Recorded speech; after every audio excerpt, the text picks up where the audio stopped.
नमस्ते, मेरा नाम अनिल शारदा है। आप द पंचायत देख रहे हैं। संयोग से मैं हिंदू हूँ। I am not a proud Hindu and also इसमें कोई टेस्ला के मालिक होने जैसा सुख तो बिल्कुल भी नहीं है, कतई नहीं है, क्योंकि मुझे मालूम है कि even being a Muslim I was not going to get any special benefit in India. ऊपर से यूएपीए जो मुसलमान से प्रेम का सरकार का अपना अलग तरीका है, वो प्रेम भी आपको जबरदस्ती दिया जाएगा। इसलिए भारत में अगर मैं हूँ तो खुशी इस बात की ज़्यादा है कि मैं मुसलमान नहीं हूँ। ऊपर से इस बात की खुशी अलग है कि मैं दलित भी नहीं हूँ। इसलिए मुझे डरने की ज़रूरत नहीं है कि मेरा हाथ सिर्फ इसलिए काट दिया जाएगा क्योंकि मैं अपने काम की मजदूरी मांग रहा हूँ या फिर रहा होऊंगा। अब आगे बढ़ते हैं और पहले आपको दलितों के साथ होने वाले सिर्फ उत्पीड़न की कुछ कहानियां नहीं बल्कि यह भी बताएंगे कि उनके साथ बर्बरता की कैसी कैसी घिनौनी और दर्दनाक घटनाएं होती हैं। हर साल कई ऐसे घटनाएं होती हैं जो दलितों के खिलाफ हिंसा की कहानियां बयान करती है। राजस्थान में डंगावास में दलितों के खिलाफ हिंसा हुई 2015 में, रोहित वेमुला वाला मामला 2016, तमिलनाडु में 17 साल की दलित लड़की का गैंगरेप और हत्या 2016, तेज म्यूजिक के चलते सहारनपुर हिंसा 2017, भीमा कोरेगांव 2018 और डॉक्टर पायल तड़वी की आत्महत्या 2019। इन मामलों की पूरे देश में चर्चा हुई लेकिन सिलसिला फिर भी रुका नहीं। अब आगे बढ़ने से पहले 4 सवाल। आप कितने भारतीय हैं? आप कितने देशभक्त हैं? आप कितने हिंदू हैं? और आप कितने जातिवादी हैं? आप स्वर्ण व पिछड़े वर्ग से आते हैं, मतलब ओबीसी से भी अगर आप यादव या अहिर जाति से हैं तो आप ओबीसी के ब्राह्मण कहलाते हैं।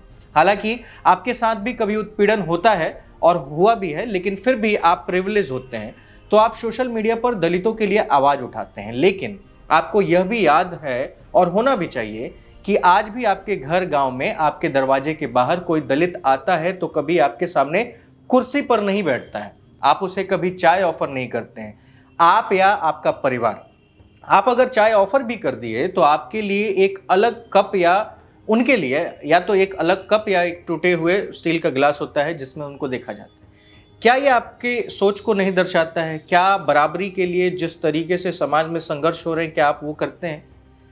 क्या है कि मैं जो देख रहा हूं बुनियादी चीजें उन्हीं को मैंने यहाँ पे लिखा है, मैं अलग से किसी जाति पे प्रहार नहीं कर रहा हूं, इसलिए इसको गलत तरीके से ना ही लिया जाए। अब थोड़ा और आगे बढ़ते हैं। क्या आपको मालूम है कि शिक्षा का मंदिर कहे जाने वाले स्कूलों में भी दलित बच्चों को भेदभाव का सामना करना पड़ता है?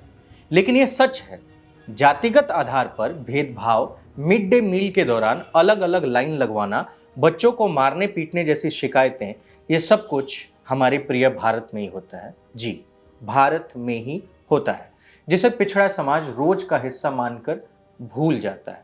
इसे आप जिस संस्कृति के भरपूर भारत की बात करते हैं वहां आपको यह गर्व महसूस होता है कि इसी भारत में बलिया जिले के एक प्राथमिक विद्यालय में मिड डे मील के दौरान भेदभाव होता है। इस संबंध में एक वीडियो वायरल हुआ था जिसमें दलित बच्चे सामान्य बच्चों से अलग बैठकर न सिर्फ भोजन कर रहे थे बल्कि दलित बच्चे अपनी थाली भी अपने घर से लेके आ रहे थे। ये इसी भारत में हो रहा है। भले इस मामले का निपटारा हो गया हो, लेकिन सवाल पूछा जाना चाहिए कि नहीं, आखिर ऐसा हुआ ही क्यों? इसी भारत में दलित समुदाय से आने वाली एक महिला वार्ड सदस्य को ग्राम परिषद की बैठकों में कुर्सियां नहीं दी जाती हैं। गणतंत्र दिवस के मौके पर उन्हें राष्ट्रीय ध्वज फहराने से रोक दिया जाता है और जातीय आधार पर अपमानित होने से बचने के लिए उन्हें स्वतंत्रता दिवस के कार्यक्रम में शिरकत नहीं करने के लिए मजबूर होना पड़ता है। तो क्या कहेंगे आप? क्या यही है भारत के लोगों की देशभक्ति? कुर्सी नहीं, जमीन पर बैठिए। दलित मुखिया के साथ भेदभाव की कहानी के नाम से बीबीसी ने एक बहुत ही बेहतरीन रिपोर्ट प्रकाशित की, उनके दर्द को बयान किया, जिसमें दलित महिला वार्ड सदस्यों के साथ होते भेदभाव की कहानी है। लेकिन इस जगह लिखा गया है कि यह कोई नई बात नहीं है बल्कि यह एक आम बात है। मेरा सवाल यह है कि कोई आम बात, ये पूरा जो मसला है वो कोई आम बात कैसे हो सकता है जब जनता के वोटों से चुनी जाने वाली महिला वार्ड सदस्य जो कि दलित है, इस वजह से उसके साथ भेदभाव हो, कुर्सी ना दिया जाए और उसे भारत का झंडा तक ना फहराने दिया जाए, ये आम बात कैसे हो सकती है? तो क्या भारत सिर्फ स्वर्णों की बपौती होकर रह गया है? दुर्व्यवहार की शिकार सबसे ज्यादा दलित महिलाएं होती हैं इस भारत में। आए दिन दलित तबके की महिलाओं पर उच्च जाति के समाज द्वारा जुल्म ढाने की घटनाएं सामने आती रहती हैं। ये 100% सत्य है कि अदालत के द्वारा दलित महिलाओं को प्रताड़ित करने वालों मामले में अपराधियों को सिर्फ 1% ही सजा सुनाई जाती है, और वहीं दूसरी तरफ अदालत में अपराधियों को सजा से मुक्त करना भी महिलाओं के साथ अत्याचार का बड़ा कारण बनता है। जब भी किसी पीड़ित महिला ने अपने ऊपर हुए जुल्म का विरोध किया तो इन महिलाओं को जिंदा जला डालने, कभी निर्वस्त्र कर गांव में घुमाने, उनके परिजनों को बंधक बनाने और मल खिलाने जैसे पाशविक और पैशाचिक कृत्य वाली घटनाएं अक्सर हमारे इसी भारत में देखने को मिलती है और होती है। वैसे तो समूचे भारत में दलितों और दलित महिलाओं के साथ हुए अत्याचार की चीखें गूंजती रहती हैं। ऐसा नहीं है कि इसकी गूंज संसद के गलियारों में सुनाई नहीं देती। देखा जाए तो दलितों के प्रति हुए अत्याचार की गूंज क्षेत्र की पुलिस चौकियों, थानों में ही दम तोड़ देती है।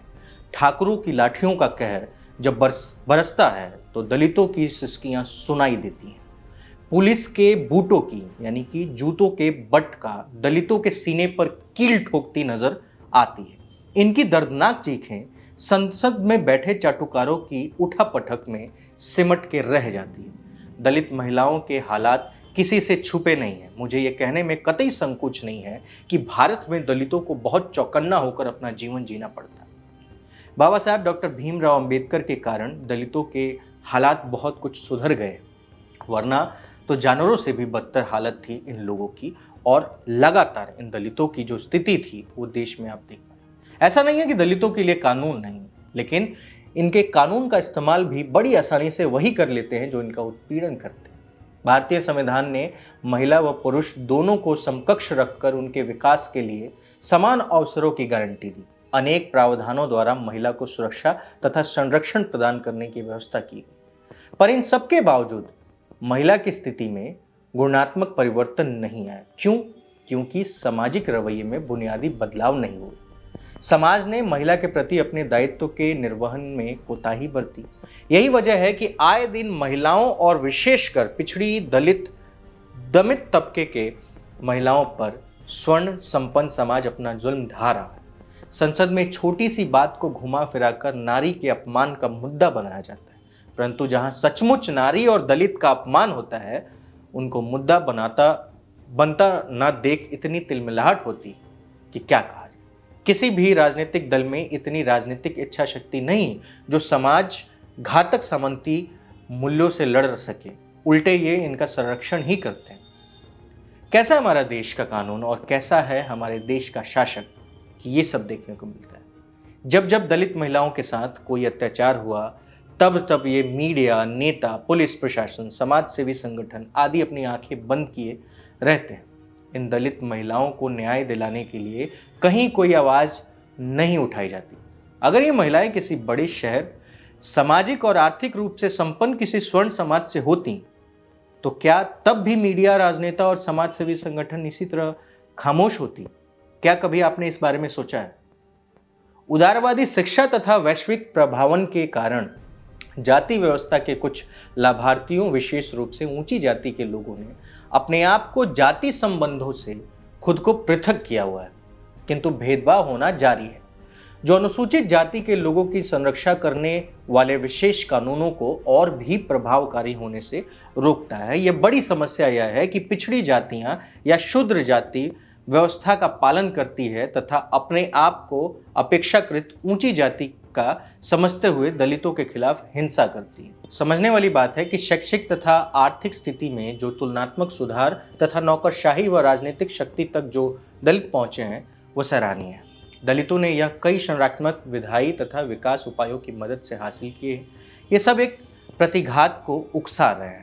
राजनीतिक तथा नौकरशाही ढांचे में अनुसूचित जाति के लोगों के उत्थान को संसदीय लोकतंत्र की उपलब्धि समझने के बजाय ऊंची जाति के हिंदू अक्सर इसे उनके जाति प्रभुत्व के लिए प्रत्यक्ष खतरे के रूप में देखते हैं, जिससे हिंसक प्रतिक्रियाएं होती हैं।